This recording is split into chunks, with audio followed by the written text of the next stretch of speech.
नमस्ते दोस्तों आज हम करने वाले हैं शीर्षासन। दोस्तों शीर्षासन एक हमारा एक आसनों में से एक राजा कहा जाता है और दोस्तों ये हमारे ब्लड सर्कुलेशन को इतना अच्छा करता है, हमारे चेहरे पे चमक लाता है, हमारे बालों में ग्रोथ करता है और बहुत सारे फायदे हैं शीर्षासन के।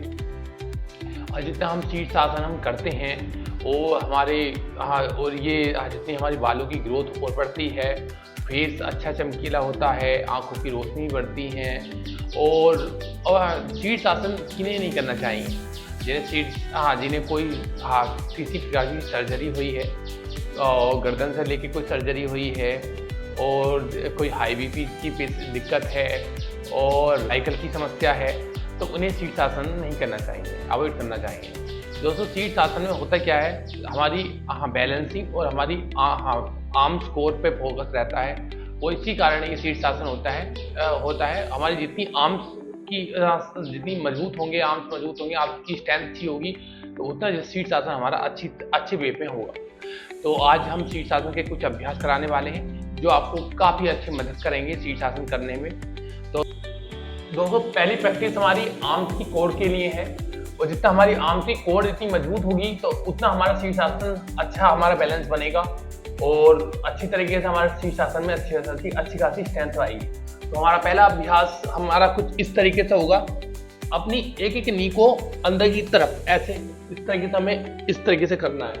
इसलिए 1 2 3 4 5 6 7 8 9 10 11 12 13 14 15 16 17 18 19 एंड 20।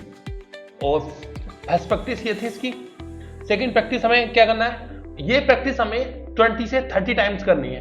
ठीक है, 1 2 3 4। जितनी ये प्रैक्टिस हमारी हो रही है उतनी हमारे पूरा हैमस्ट्रिंग पे पूरा असर आ रहा है और हमारे आर्म्स पे पूरा असर आ रहा है।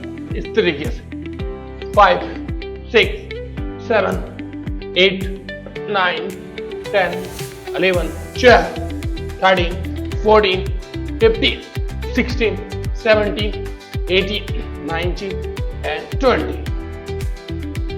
तो इस तरीके से करनी है। और जो हमारी थर्ड प्रैक्टिस है तो वो इस तरीके से करनी है। 1 2 3 4 5 6। आप चाहे अपनी ये नी को इस तरीके से लेके जा सकते हैं, इस तरीके से ऐसे नहीं करना है, ऐसे तो उतना कोई असर नहीं पड़ेगा। बस अपनी दोनों पैरों को भिड़ाएंगे और इस तरीके से नी को टच कराएंगे अपने हैंड के बीच, चाहे इस तरीके से, ऐसे इस तरीके से सारा लोड हमारे आर्म्स पर आ रहा है और जितने हमारे आर्म्स मजबूत होंगे, हम कमजोर मसल जो होती है हमारी आर्म्स की वो इससे एक्टिव होती है और वो मजबूत होती है। स्टेप है मैं बताने वाला हूँ।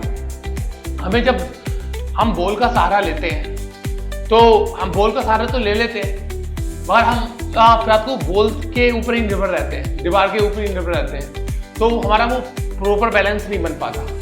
तो पहले आप ये वाली प्रैक्टिस करोगे तो आपका ज़्यादा दिन बॉल का सहारा नहीं रहेगा, आपका लेना पड़ेगा और बहुत जल्दी आप अच्छे वे में आप अपना शीर्षासन कर सकते हैं। तो नेक्स्ट हमें क्या करना है, आप बिगिनर है तो बॉल का सहारा भी ले सकते, कोई दिक्कत नहीं। मैं आप बताने वाला हूँ, अपनी दोनों हैंड्स को इंटरलॉक करेंगे और इस तरीके से करेंगे, ना कि इस तरीके से।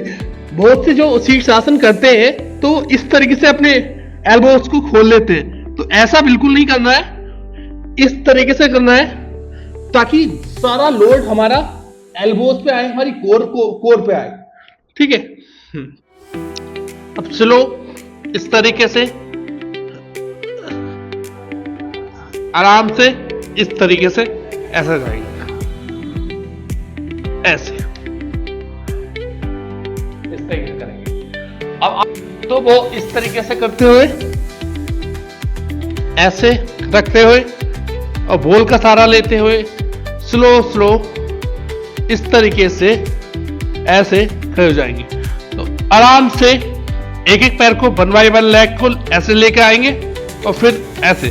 अगर शुरू में बैलेंस बनने में दिक्कत आएगी तो कोई दिक्कत नहीं है, ऐसे स्ट्रेंथ बढ़ती चली जाएगी और हमारा शीर्षासन आराम से हो जाए।